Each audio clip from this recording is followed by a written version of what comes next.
உங்கள் ஸ்டாலின் அழைக்கிறேன். 40ம் நமதே, நாடும் நமதே. நீங்க அளிக்கிற வாக்கு இந்தியாவோட அடுத்த பிரதமரா ஒரு ஜனநாயகவாதி வர அடித்தளம் அமைக்க போகுது. சமூக நீதியை மதிக்கிற பிரதமராக இருப்பார். இன்னும் ஒரே வரியில சொல்லணும்னா, இப்ப இருக்கக்கூடிய பிரதமர் மாதிரி நிச்சயம் இருக்க மாட்டார். எந்த முகத்தோடு மோடி தமிழ்நாட்டுக்கு வராரு? இவர் தமிழ்நாட்டை மட்டும் இப்படி வஞ்சிக்கல. பாஜகவுக்கு அளிக்கிற வாக்கு தமிழ்நாட்டு எதிரிகளுக்கு அளிக்கிற வாக்கு, அதிமுகவுக்கு அளிக்கிற வாக்கு தமிழ்நாட்டு துரோகிகளுக்கு அளிக்கிற வாக்கு.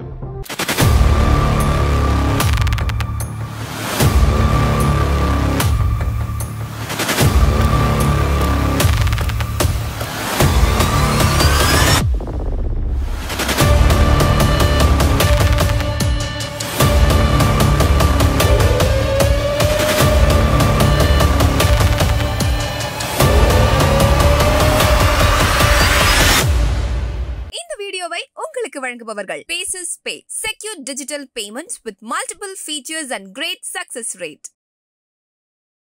நீங்க அளிக்கிற வாக்கு உங்க தொகுதிக்கான எம்பியை தேர்வு செய்ய மட்டும் இல்ல, இந்தியாவோட அடுத்த பிரதமரா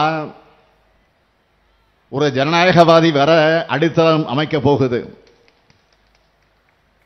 வரப்போகிற பிரதமர் எப்படிப்பட்டவராக இருப்பார்? நீட் தேர்வில் இருந்து தமிழ்நாட்டிற்கு விலக்களிக்கும் பிரதமராக அவர் இருப்பார். 100 நாள் வேலைவாய்ப்பு திட்டத்தில் நாளொன்றுக்கு 400 ரூபாய் கொடுக்கும் பிரதமராக இருப்பார். விவசாயிகளுக்கு குறைந்தபட்ச ஆதார விலை கொடுக்கக்கூடிய பிரதமராக இருப்பார். சமூக நீதி மேல உண்மையான அக்கறையோடு இடஒதுக்கீடு உச்சவரம்பு 50 விழுக்காட்டை உயர்த்துகிற பிரதமராக இருப்பார். எஸ்சி, எஸ்டி, ஓபிசி மாணவர்களுக்கான கல்வி உதவித்தொகையை 2 மடங்கு ஆக்கிற பிரதமராக இருப்பார். மொத்தத்தில் இந்திய ஜனநாயகத்தை, அரசியல் சட்டத்தை, மதச்சார்பின்மையை, சமூக நீதியை மதிக்கிற பிரதமராக இருப்பார். ரொம்ப முக்கியமா தமிழ்நாட்டோட வளர்ச்சிக்கு உற்ற துணையாகவும், தமிழ் மக்கள் மீது உண்மையான பாசம் கொண்டவராக இந்தியா கூட்டணியுடைய பிரதமர் ஆட்சி செய்வார். இன்னும் ஒரே வரியில சொல்லணும்னா, இப்ப இருக்கக்கூடிய பிரதமர் மாதிரி நிச்சயம் இருக்க மாட்டார். 10 ஆண்டு காலமா தமிழ்நாட்டு மக்களை மதிச்சு தமிழ்நாட்டுக்குன்னு எந்த சிறப்பு திட்டத்தையும் செஞ்சு கொடுக்காத பிரதமர் மோடி இப்போ வாக்கு கேட்டு தமிழ்நாட்டுக்கு வந்திருக்கிறார். தமிழ்நாட்டுக்கு சிறப்பு திட்டங்களை செஞ்சு கொடுத்துட்டு வந்திருக்கிறாரா? இல்ல. இங்க பக்கத்து மாவட்டங்கள்ல வெள்ளத்தில் தவிச்சாங்கள, அவங்களுக்கு உதவி பண்ணிட்டு வந்திருக்கிறாரா? இல்ல. எந்த முகத்தோடு மோடி தமிழ்நாட்டுக்கு வராரு? இவர் தமிழ்நாட்டை மட்டும் இப்படி வஞ்சிக்கல, எதிர்க்கட்சி ஆள்கிற எல்லா மாநிலங்களையும் வஞ்சிக்கிறாரு. பக்கத்து மாநிலம் கேரளாவில் மக்கள் நல திட்டங்களுக்கு கடன் வாங்க கூட உச்சநீதிமன்றத்திற்கு போற நிலையை உருவாக்கி இருக்கிறார். கர்நாடகாவும் வறட்சி நிவாரணம் கேட்டு உச்சநீதிமன்ற கதவுகளை தட்டியிருக்காங்க. அது மட்டுமல்ல, அந்த 2 மாநில முதலமைச்சர்களும் டெல்லி சாலையில போராடுகிற அவலநிலையை ஏற்படுத்தினார் பிரதமர். மேற்கு வங்கத்திற்கும் இதே நிலைமைதான். மகாராஷ்டிராவில் என்ன நடக்குது? குதிரை பேரம் நடத்தி எம்எல்ஏக்களை விலைக்கு வாங்கினார், ஆட்சியை கிடைச்சார். ஆளுங்கட்சியை உடைச்சு இப்ப அந்த மாநிலத்தையும் நாசமாக்கிட்டாரு. அடுத்து ஜார்க்கண்ட் மாநிலத்தில் என்ன நிலைமை? பழங்குடியின முதலமைச்சரான ஹேமந்த் சோரன் அவர்களை கைது செஞ்சார். டெல்லியும் பஞ்சாப்லையும் என்ன பண்ணாரு? அங்க ஆளும் ஆம் ஆத்மி கட்சிக்கு ஆளுநர்களை விட்டு தொல்லை கொடுக்கிறாரு. டெல்லி முதலமைச்சர் அரவிந்த் கெஜ்ரிவால் தேர்தல் அறிவிச்சதுக்கு அப்புறம் கைது பண்ணார். எதிர்க்கட்சிகள் ஆளுகிற மாநிலங்களை மட்டும் இடி, ஐடி, சிபிஐ கவர்னர்களை வச்சு தொல்லை கொடுப்பார். இதுதான் மோடி இந்தியா. இவரை எதிர்த்து யாராவது பேசினா என்ன நடக்கும்? சமீபத்திய உதாரணம், ஜம்மு காஷ்மீர் மாநிலத்தில் ஆளுநராக இருந்த சத்யபால் மாலிக். அவர் என்ன சொன்னாரு? 2019 நடந்த புல்வாமா தாக்குதல் அரசியல் ஆதாயத்துக்காக எப்படியெல்லாம் பயன்படுத்தினாங்கன்னு சொன்னார். மோடிக்கு ஊழல் ஒழிக்கிற எண்ணம் இல்லை, ஊழல்வாதிகள் அவர் கூடவே இருக்கிறதால அவங்க மேல நடவடிக்கை எடுக்க மாட்டார்னு விளக்கமாக ஒரு பேட்டி கொடுத்தார். உடனே அவர் வீட்டில் சிபிஐ ரெய்டு. எவ்வளவு மலிவான அரசியல்! பெண் சக்தி, பெண்கள் பாதுகாப்பு பற்றி இப்போ தொடர்ந்து பேசுற பிரதமர் பாஜக எம்பி பிரிஜ்பூஷனால் பாலியல் துன்புறுத்துக்கு ஆளான மல்யுத்த வீராங்கனைகள் கண்ணிவிட்ட போது வாய் திறக்கவே இல்லையே. ஏன்? குஜராத்தில் பில்கிஸ் பானு பலாத்கார வழக்கின் குற்றவாளிகள் விடுதலை செய்யப்பட்டப்போ பெண் சக்தி மேல பிரதமர் மோடிக்கு அக்கறை வந்துச்சா? மணிப்பூர் பெண்களுக்கு இழைக்கப்பட்ட கொடூரத்தை மௌனமா ஏன் வேடிக்கை பார்த்தார்?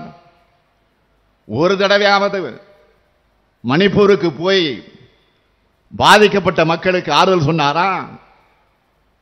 அது மட்டுமல்ல, ஜம்மு காஷ்மீர்ல 8 வயசு குழந்தைய கோயிலில் வச்சு வன்புணர்வு பண்ணாங்கள, அந்த குற்றவாளிகளுக்கு ஆதரவா 2 பாஜக அமைச்சர்கள் ஊர்வலம் போனாங்கள. இதுக்கு கண்டனம் எழுந்த உடனே அவங்க என்ன சொன்னாங்க?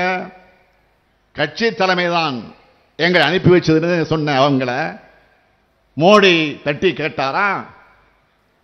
உத்தரப்பிரதேசத்தில் உன்னாவ் ஞாபகம் இருக்கா?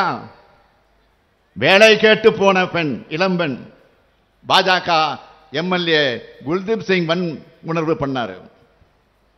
இந்த புகாரை அந்த பொண்ணு சொல்லக்கூடாதுன்னு குல்தீப்போட சகோதரர் நண்பர்களும் சேர்ந்து அவரை கடத்தி மயக்க மருந்து கொடுத்து நாள் கணக்கில் கூட்டுப்பாடு வல்லுறவு செஞ்சாங்க. காப்பாற்ற போன தந்தைய போலி வழக்கு போட்டு சிறையில் வச்சு அநியாயமா கொன்னாங்கள. நியாயம் கிடைக்காத விரக்தியில உத்தரப்பிரதேச முதலமைச்சர் யோகி வீட்டுக்கு முன்பு அந்த பெண் தீக்குளிக்க முயற்சி பண்ணாங்க. அப்புறம் கூட அந்த பெண்ணை வண்டியில் ஏற்றி கொல்ல முயற்சி நடந்தது.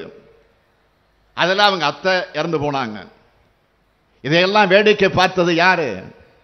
பிரதமராக இருக்கக்கூடிய மோடி தான். ஆத்திராஸ் மறந்து போச்சா? அப்பாவை தலித் பெண் ஒருவர் வன்முணர்வு செய்யப்பட்டார், இறந்தார். அவருடைய உடலை பெற்றோர் சம்பந்தம் இல்லாமல் பெட்ரோல் ஊற்றி போலீஸை எரிச்சாங்களே. பாதிக்கப்பட்ட குடும்பத்தை பார்த்து ஆறுதல் சொல்ல கூட சகோதரர் ராகுல் காந்தி அவர்களும் பிரியா காந்தி ஆகியோருக்கு அனுமதி மறுத்தாங்களே. இப்படிப்பட்ட காட்டாட்சி தான் பாஜக ஆட்சி. பெண்களுக்கு சுதந்திரம் கொடுக்க கூடாதுன்னு பாஜகவை சேர்ந்த முதலமைச்சர் யோகி பேசினார். இதையெல்லாம் மோடி தடுத்தாரா? மோடி இந்த நாட்டுக்கு செய்தது என்ன? ஒரு தாய் மக்களா வாழுற மண்ணில் மதவெறியை விதைச்சி பிளவுபடுத்தினார். மக்களுக்காக பேசுறவங்களை சிறைகளை தள்ளி ரசிச்சாரு. எழுத்தாளர் கௌரி லங்கேஷ் கல்புர்கி கொல்லப்பட்டதை மௌனமா வேடிக்கை பார்த்தார். மதவெறியர்களுடைய வன்முறையையும் கொலைகளையும் தாராளமயமாக்கினார். இப்படிப்பட்டவரை தமிழ்நாட்டு மக்கள் ஒரு நாளும் ஏற்றுக்க மாட்டாங்க. அது ஜூன் 4ஆம் தேதி அவருக்கு தெரியத்தான் போகுது. இப்ப புதுசா என்ன சொல்றாரு? நாம் தான் வளர்ச்சி திட்டங்களை தடுத்தோமாம். எவ்வளவு பெரிய போய்! அண்ட புழுகு ஆகாச புழுகு சொல்லுவாங்களே, அது மாதிரி தான் இருக்கு. பாஜக தமிழ்நாடு வளர்ச்சிக்கு தடுத்த திட்டங்களை பட்டியல் போடலாமா?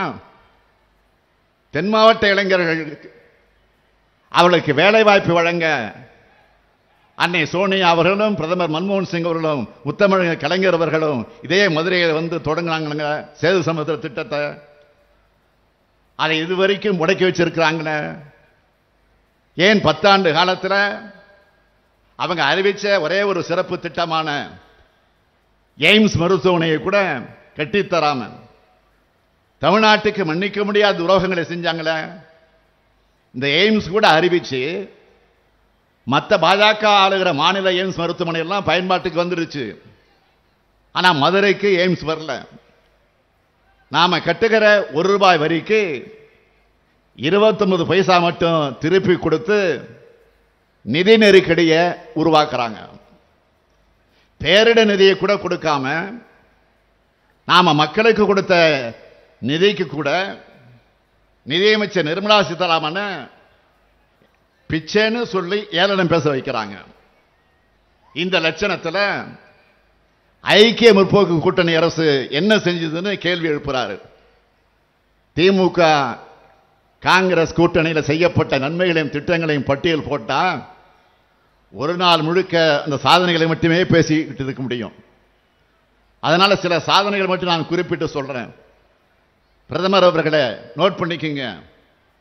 நாடு முழுக்க ஐக்கிய முற்போக்கு கூட்டணி அரசால 70,000 கோடி ரூபாய்க்கு மேல கல்வி கடன்கள் வழங்கப்பட்டுச்சு. 65,000 கோடி ரூபாய்க்கு சிறு விவசாயிகளுடைய கடன் தள்ளுபடி செய்யப்பட்டுச்சு. அன்னை தமிழ்மொழிய செம்மொழியா அறிவிச்சோம். செம்மொழி தமிழாய்வு மத்திய நிறுவனத்தை அமைச்சோம். திருச்சி, கோவை, மதுரை விமான நிலையங்களை விரிவாக்கம் செஞ்சோம்.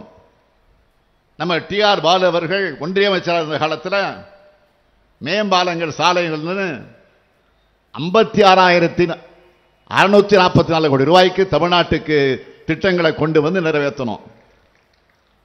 நெசவு தொழிலுக்கு இருந்த சென்பாட் வரி நீக்கப்பட்டுச்சு. இன்னும் நிறைய இருக்கு. பிரதமர் மோடியால இப்படி பட்டியல் போட முடியுமா? தேர்தல் சீசனுக்கு மட்டும் பிரதமர் வர்ற தமிழ்நாடு என்ன பறவைகளுடைய சரணாலயமா? தமிழர்கள் மேல் மட்டும் அவருக்கு ஏன் இத்தனை வன்மம்? தமிழர்கள் இந்த நாட்டோட குடிமக்கள் இல்லையா? நாங்கள் என்ன இரண்டாந்தர குடிமக்களா? ஏன் இந்த ஓர வஞ்சனை? எப்படி உங்களால் ஓட்டு கேட்க வர முடியுது? நம்ம பொறுத்தவரை திராவிட மாடல் அரசு இந்த 3 ஆண்டுகள்ல ஏராளமான சாதனைகளை செஞ்சு கொடுத்த பெருமிதத்தோட உரிமையோட உங்ககிட்ட வாக்கு கேட்டு நிற்கிறேன். இந்த மாமதுரைக்கும் சிவகங்கைக்கும் அறிவின் அடையாளமா, வீரத்தின் அடையாளமா, பண்பாட்டினுடைய அடையாளமா நம் அரசு கொடுத்திருக்கிற முத்தான 3 திட்டங்கள் கொடுத்திருக்கு. முதலாவது திட்டம், திமுக என்பது அரசியல் இயக்கம் மட்டுமல்ல, தமிழ் சமுதாயத்தை தட்டி எழுப்பும் அறிவு இயக்கம் என்பதற்கு அடையாளமாக கழகத்துக்கு மட்டும் அறிவாலயம் கட்டாமல் தமிழ்நாட்டுடைய இளைஞர்களுக்கும் எதிர்கால தலைமுறைக்கும் பயனளிக்கக்கூடிய அறிவு ஆலயங்களை கட்டி வருகிறோம். அதுதான் மதுரையில் அறிவின் அடையாளமா பிரம்மாண்டமாக எழும்பி இருக்கக்கூடிய கலைஞர் 100 நூலகம். இரண்டாவது திட்டம், தமிழர் வீர விளையாட்டான ஜல்லிக்கட்டுக்கு பாஜக உச்சமன்றத்தில் தன்னுடைய வாதங்களால தடை ஏற்படுத்தின போவோம். அதை உடைச்சு வெற்றி ஜல்லிக்கட்டு நடத்துகிறோம். உலகமே நம்ம வீர விளையாட்டை திரும்பி பார்க்கும் வகையில் அமைஞ்சிருக்கு கலைஞர் 100 ஏறுதழுவது அரங்கம். மூன்றாவது திட்டம், தமிழ் நாகரிக தொட்டிலாம் இருக்கக்கூடிய கீழடி ஆய்வு நடக்கக்கூடாதுன்னு எப்படியெல்லாம் தடை ஏற்படுத்துச்சு பாஜக. எத்தனை சதி செயல்களெல்லாம் ஈடுபட்டாங்க. நம்ம வெங்கடேசனை கேட்டா 1 மணி நேரம் அதை பற்றி விளக்குவா. அந்த தடையெல்லாம் உடைச்சு எரிஞ்சு தமிழ் நாகரிகத்தின் அடையாளமாக அமைக்கப்பட்டிருக்கு கீழடி அருங்காட்சியகம். இப்படி தமிழ்நாடு முழுக்க செய்யப்பட்டிருக்கக்கூடிய சாதனைகளை முழுமையாக எடுத்து சொன்னா எல்லா கூட்டங்களும் சாதனை விளக்க பொதுக்கூட்டங்களாக ஆகிடும்.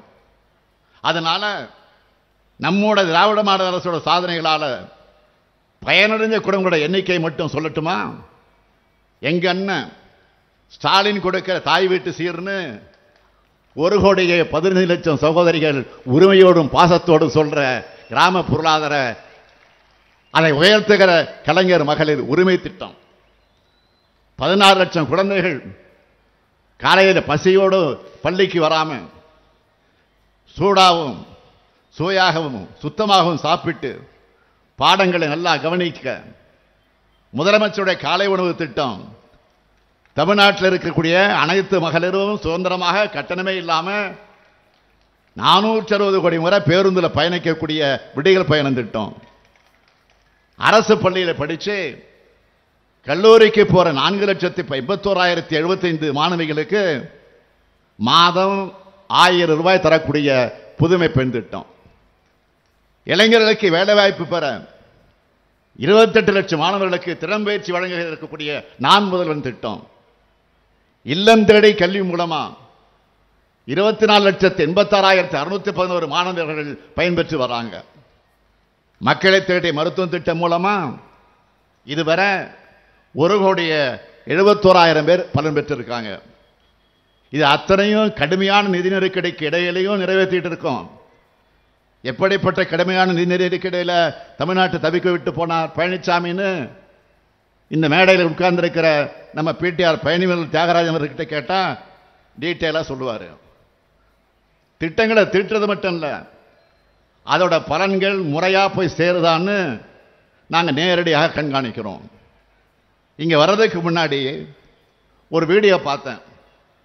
அதில் மதுரை பழங்கானத்தை சேர்ந்த ஆட்டோ ஓட்டுநர் அவருடைய மகன் ஸ்ரீகாந்த் பேசுறாரு. மாற்றுத்திறனாளியான அவர் கலைஞர் நூற்றாண்டு நூலகத்தில் பிரெய்லி முறையில் 4 மாசமா இடைவிடாம படிச்சு வங்கி தேர்வில் நான் சாதிச்சிருக்கிறேன். அதை பார்த்தப்போ அவ்வளவு மகிழ்ச்சியா இருந்துச்சு. முதலமைச்சரின் காலை உணவு திட்டத்தால பள்ளிகளில் மாணவர்கள் வருகை அதிகமாக இருக்குன்னு சர்வே வந்திருக்கு. இப்படி நம்ம திராவிட மாடல் அரசு கல்விக்கான திட்டங்களை பார்த்து பார்த்து உருவாக்கிட்டு இருக்கோம். கல்வியையும் மருத்துவத்தையும் நம்முடைய இரு கண்களாக பார்க்கிறோம். இதை பார்த்து பொறுத்து கொள்ள முடியாதவங்க திராவிடம் என்ற சொல் மேல பயம் இருக்கிறவங்க என்ன சொல்றாங்க, எங்களை மதத்தோட விரோதிகளாக சித்தரிக்க முயற்சி பண்றாங்க. நான் அடிக்கடி சொல்வதுண்டு, மக்களை பிளவுபடுத்தி குளிர்காய நினைக்கக்கூடிய மதவாதத்துக்கு தான் நாங்கள் எதிரிகள் தவிர மதத்துக்கு எதிரிகள் அல்ல. அது மட்டுமல்ல, நான் முதலமைச்சராக பொறுப்பேற்றுக்கிட்ட பிறகு அதிகமாக கலந்துக்கிற அரசு விழாக்கள் எது தெரியுமா? இந்து சமய அறநிலையத்துறை சார்பில் நடைபெறுகிற விழாக்கள் தான். அன்புக்கு மட்டுமல்ல, ஆன்மீகத்துக்கும் அடையாளம் மதுரை தான். கள்ளழகர் வைகையில் இறங்கும் இந்த திரு ஆலவாய் நகரான மாமதுரையில் நம்ம திராவிட மாடல் ஆட்சியில் இந்து சமய அறநிலையத்துறை மூலமாக செய்யப்பட்டுள்ள சாதனைகளை சுருக்கமாக சொல்லலாமா? நம்ம அரசு பொறுப்பேற்று இன்றோடு 1069 நாட்கள் தான் ஆகுது. ஆனா 1556 திருக்கோயில்களுக்கு குடமுழுக்கு செஞ்சிருக்கிறோம். 6082 கோடி ரூபாய் மதிப்புள்ள கோயில் நிலங்களை மீட்டிருக்கிறோம். கிராமப்புற கோயில்கள் மற்றும் ஆதிராவிடர் மற்றும் பழங்குடியில் வசிக்கக்கூடிய பகுதியில் ஆண்டுக்கு 1250 கோயில்களுக்கு திருப்பணிகள் செய்ய கோயில் ஒன்றுக்கு 2 லட்சம் ரூபாய் நிதி ஒதுக்கி இருக்கிறோம். ஒரு கால பூஜை திட்டத்தின் கீழே இருக்கக்கூடிய திருக்கோயில்களில் பணிபுரியக்கூடிய பூசாரிகளுக்கு முதன்முறையாக மாத ஊக்குத்தொகை 1000 ரூபாய் வழங்கப்பட்டு வருது. இறைவனுடைய கோயிலில் சமத்துவ நிலவுன்னு அனைத்து சாதியினரும் அர்ச்சகர் என்ற சட்டத்தை நிறைவேற்றி காட்டியிருக்கிறோம். ஆலயங்களில் அன்னை தமிழ் ஒலிக்க ஏற்பாடு செஞ்சிருக்கிறோம். ஏழைகளின் சிரிப்பில் இறைவனை காண்போம் என்ற பேரறிஞர் அண்ணாவினுடைய முழக்கத்திற்கேற்ப 11 பெரிய திருக்கோயில்களில் முழுநேர அன்னதானம் தொடங்கப்பட்டு ஒரு நாளைக்கு 1 லட்சம் பேர் பசியார உணவு உண்கிறார்கள். 17 திருக்கோயில்களில் மருத்துவ மையங்கள் ஏற்படுத்தப்பட்டு இதுவரை 4,70,70,000 பக்தர்கள் பயனடைந்திருக்கிறாங்க. திருக்கோயில்கள் சார்பில் கல்லூரிகளும் பள்ளிகளும் தொடங்கப்பட்டு கல்லூரிகளில் 11,065 மாணவ மாணவியர்களும் பள்ளிகளில் 13,065 மாணவ மாணவிகளும் படிக்கிறாங்க. அதனால தான் திராவிட மாடல் அரசு பக்தர்கள் போற்றும் அரசாக, அற்பர்கள் கதறக்கூடிய அரசாகவும் இன்றைக்கு இருக்கு. மக்களை பண்படுத்தத்தான் ஆன்மீகத்தை பயன்படுத்தணுமே தவிர பாஜக மாதிரி மக்களை பிளவுபடுத்த பயன்படுத்தக்கூடாது. நம்ம நாட்டை பாஜக 100 ஆண்டுகள் பின்னோக்கி இழுத்து சென்றிருக்கிறது. இந்தியாவை மீட்டு மீண்டும் வளர்ச்சி பாதைகளை நடைபெற வைக்க பல்வேறு வாக்குறுதிகளை தேர்தல் அறிக்கையில் சொல்லி இருக்கோம். திமுகவோட பல வாக்குறுதிகள் காங்கிரசுடைய தேர்தல் அறிக்கையிலும் எதிரொலிச்சிருக்கு. சிலவற்றை மட்டும் தலைப்புச் செய்தியா நான் சொல்றேன். இந்தியா கூட்டணி ஆட்சி அமைஞ்சதும் நாடு முழுவதும் சமூக பொருளாதார சாதி வாரியான கணக்கெடுப்பு நடத்தப்படும். எஸ்சி எஸ்டி ஓபிசி பிரிவினருக்கான காலி பணியிடங்கள் ஓராண்டிற்குள் நிரப்பப்படும். சர்வதேச சந்தையில் கச்சா எண்ணெய் விலை குறைந்தாலும் இந்திய மக்கள் கிட்ட பாஜக அரசு அதிக விலைக்கு வித்து லாபம் பார்த்த பெட்ரோல், டீசல், கேஸ் விலை குறைக்கப்படும். சிறுபான்மையின மக்களுக்கான எதிரான சட்டங்கள் ரத்து செய்யப்படும். தொழிலாளர் விரோத சட்டங்களும் ஜிஎஸ்டி சட்டமும் சீர்திருத்தம் செய்யப்படும். விவசாயிகள் கூட்டுறவு அமைப்புகளையும் வங்கிகளில் வாங்கியிருக்கக்கூடிய கடனும் வட்டியும் தள்ளுபடி செய்யப்படும். தேசிய நெடுஞ்சாலைகளில் மக்களை சுரண்டுகிற சுங்கசாவடிகள் முற்றிலுமாக அகற்றப்படும். வங்கிகள் மினிமம் பேலன்ஸ் இல்லைன்னு சொல்லி அபராதம் விதிக்கக்கூடிய முறை நீக்கப்படும். மதுரை திருப்பதி ரயில் மீண்டும் தொடங்க நடவடிக்கை எடுக்கப்படும். மதுரை போடி ரயில லோயர் கேம்ப் வரை நீட்டிக்க ஆவணம் செய்யப்படும். மதுரை விமான நிலையம் உலகத்தரத்துக்கு உயர்த்தப்படும். மதுரையில் ஒன்றிய அரசோட தொழில் நிறுவனங்கள் அமைக்கப்படும். காரைக்குடி முதல் நத்தம் வரை சிங்கமுறை கொட்டாம்பட்டி வழியாக 4 வழிச்சாலை அமைக்கப்படும். இப்படி வாக்குறுதியில் கொடுக்கிறோம்னா திமுக என்றாலே சொன்னதை செய்வோம், செய்வதைத்தான் சொல்லுவோம். இப்படி நம்ம ஆட்சிக்கு வரும்போது செய்ய இருக்கிறத பத்தி பேசினா பிரதமர் மோடி என்ன பேசுறாரு? மத உணர்வுகளை தூண்டி இந்த நாட்டு மக்களை பிளவுபடுத்த முடியுமா? வாக்கு அரசியல் பண்ண முடியுமா? மூழ்கிட்டு இருக்கக்கூடிய பாஜகவையும் தன்னுடைய இமேஜையும் கரை சேர்க்க முடியுமான்னு திசை திருப்பும் அரசியல் பேசுறாரு. மக்கள் ஆதரவோட நாடு முழுக்க பேசப்படுகிற நம்முடைய திராவிட மாடல் அரசு குஜராத் மாடல்னு போட்டோஷாப் மூலமா போலியா கட்டமைச்சு அந்த மாடலை உடைச்சி நொறுக்கிடுச்சே என்ற அந்த வன்மத்தில் தமிழ்நாட்டுக்குள்ள மட்டும் பொய் பிரச்சாரம் செய்வதில்லை, வட மாநிலங்களையும் தமிழ்நாட்டை பற்றி பொய்யான தகவல்களை ஆதாயம் தேட முயற்சிக்கிறார் பிரதமர். இன்னொன்று சொல்லுகிறார், கொடுத்த வாக்குறுதிகளில் 99 விழுக்காட்டை நிறைவேற்றிட்டேன்னு சொல்ற பிரதமர் மோடி அவர்கள் வெளிநாடுகளிலிருந்து கருப்பு பணத்தை மீட்டுட்டாரா? எல்லா இந்தியர்களுடைய வணிகை கணக்கிலையும் 15 லட்சம் ரூபாய் போடுவேன்னு சொன்னாரே, போட்டுட்டாரா? ஆண்டுக்கு 2 கோடி பேருக்கு வேலை, 10 ஆண்டுகள் 20 கோடி பேருக்கு வேலை கொடுத்துட்டாரா? உழவர்களுடைய வருமானத்தை 2 மடங்கு ஆக்கிட்டாரா? விலைவாசியை குறைச்சிட்டாரா? இந்திய நதிகளை இணைச்சிட்டாரா? எல்லோருக்கும் வீடு கொடுத்துட்டாரா? குழாய் மூலம் எரிவாயு இணைப்பு கிடைச்சிடுச்சா? பெண்களுக்கான நடமாட வங்கின்னு சொன்னார, அதை எங்கேயாவது நடமாடி பார்த்தீங்களா? பெண்களுக்கு 33 விழுக்காடு இடஒதுக்கீடு செயல்படுத்திட்டாரா? வடகிழக்கு மாநிலங்களோட வளர்ச்சிக்கு முக்கியத்துவம் தரப்படும் சொன்னார, மணிப்பூருக்கு நேர்ந்தது என்ன? அரசியல் தலையீடு இல்லாம புலனாய்வு அமைப்புகளை செயல்படணும் சொல்லிட்டு இடி, ஐடி, சிபிஐ எல்லாம் இன்னைக்கு பாஜகவினுடைய துணை அமைப்புகளாக மாத்திட்டாரு. அது மட்டும் இல்ல, தமிழ்நாட்டுக்கு வந்தா வணக்கம், எனக்கு இட்லியும் பொங்கலும் பிடிக்கும், தமிழ் பிடிக்கும், திருக்குறள் பிடிக்கும், ஓட்டு போடுங்க கேட்கிற பிரதமர், நாம கேட்கிறோம் தமிழ் பிடிக்குன்னு சொல்லிட்டு தமிழ் வளர்ச்சிக்கு 74 கோடி ரூபாய் தான். ஆனா சமஸ்கிருதத்தினுடைய வளர்ச்சிக்கு 1488 கோடி ரூபாய் ஏன் என்று கேட்கிறோம். தமிழ்நாடுன்னு சொல்லக்கூடாது, தமிழகம் தான் சொல்லணும்னு ஆளுநரை வச்சு சொல்ல வச்சு ஏகத்தனம் பண்ணீங்களே. அதை கேள்வி கேட்கக்கூடாதுன்னு இன்றைக்கு நாங்கள் அதை பற்றி தான் கேட்குறோம். அது மட்டுமல்ல, தமிழின் சிறப்புக்கிட சொன்ன கால்டு வெள்ளையும் ஜியு போப்பையும் ஆளுநர் இழிவுபடுத்தினார, அதுக்காவது கண்டிச்சிங்களா? கேட்கிறோம், சொல்லுங்க. திருவள்ளுவருக்கு ஏன் காவி சாயம் பூசுறீங்கன்னு கேட்கிறோம்.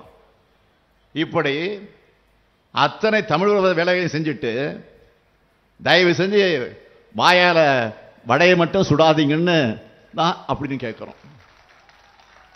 இப்படி தமிழுக்கும் தமிழ்நாட்டுக்கும் தமிழினத்துக்கும் விரோதமாக இருக்கிற பாஜகவுக்கு பாதம் தாங்கியா இருந்து தமிழ்நாட்டுக்கு கிடைக்கப்பட்ட அத்தனை துரோகங்களுக்கு துணையா இருந்தவர் பழனிசாமி. அவர் இப்போ என்ன பிளான்ல இருக்காரு? வாக்குகளை பிரிச்சு பாஜகவுக்கு உதவுங்கிற பி டீமா வந்திருக்கிறாரு பழனிசாமி. கூட்டணியிலிருந்து வெளியே வந்துட்டோம்னு கபட நாடகம் நடத்துறாரு. எங்கேயாவது பாஜகவையோ மோடியையோ விமர்சிச்சு ஒரு வார்த்தை மறந்து எங்கேயாவது பேசுறாரா? மண்புழுவா ஊர்ந்து பச்சோந்தியா மாறி பாஜகவுக்கு பார்ட்னரா இருந்த பழனிசாமியால தமிழ்நாட்டுக்கு கிடைச்ச நன்மை என்னன்னு ஏதாவது இருக்கா? துரோகத்துக்கு உருவம் இருந்தா அது பழனிசாமி தான். உலகத்துக்கு காட்டினதை விட வேற என்ன செஞ்சிருக்கிறார்? தன்னை சுற்றி இருந்த அத்தனை பேருடைய முதுகலையும் குத்தினவர் தான் முதுகெலும்பு இல்லாத பழனிசாமி.